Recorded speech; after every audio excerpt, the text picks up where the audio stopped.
Anyway, a couple of hours later, we're only about half an hour, 40 minutes from home now. But we've just come through Taupo, or Taupo. Taupo if you're normal, and Taupo if you're politically correct. Everybody always used to call it Taupo, or Taups. I think known as Taups before. But we got pine trees. Lots of pine trees. That's where they do a lot of logging. And you probably saw a couple of logging trucks earlier on. That seemed very cool. But pine trees.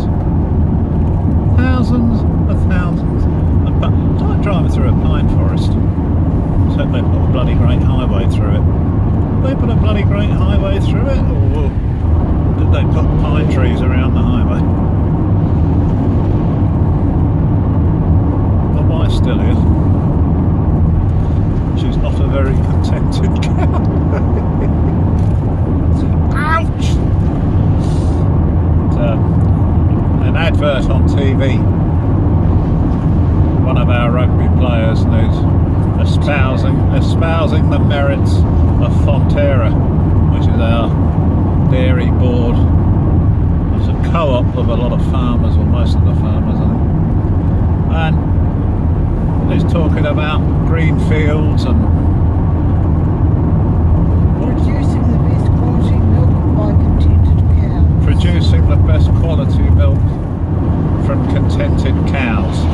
And last night when my wife saw Kirsten saw the advert, she says, "You've got a very contented cow here, darling."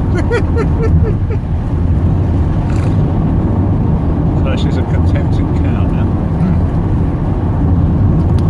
You have to understand, we have a very, what's the word?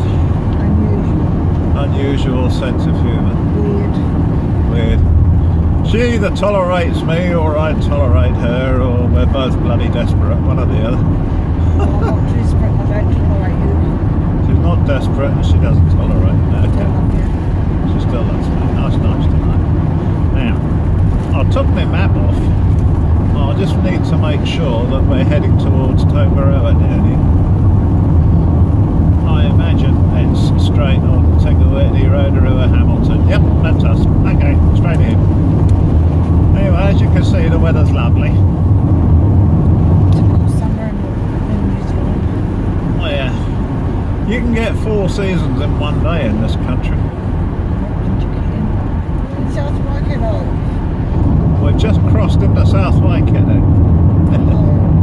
And Rotorua is 42 k's. Well, I went to work now, it'll be 42 kilometres away. The only problem with that is that I don't work until tomorrow night, because I've been driving half the day, most of the day. And consequently, this car needs a good clean out. It needs a wash outside, and wash and clean and wipe down upholsteries, and all the rest of it in here. Good vacuum out and clean out. So anyway, back on the dual carry onto double 2-lane highway. Yes, I know it gives you Canadians the shits to see me driving on. But see that arrow? See that arrow right there? We have to have arrows in this country because we get all these tourists coming over here from God knows where. And that arrow you saw on the line in the middle of the road there, that's a recent addition to the road. In the last 4 or 5 years they started putting those down, I think. Especially around the touristy spots, because there's been a few head-on collisions. And a lot of it is, we think, due to the fact that people resort to default mode, you know, when they get in their car or they have to take evasive action or something like that, you know, and they just default to the side of the road that they normally drive on. Whereas, as you can see, we drive on the correct side of the road. There you are.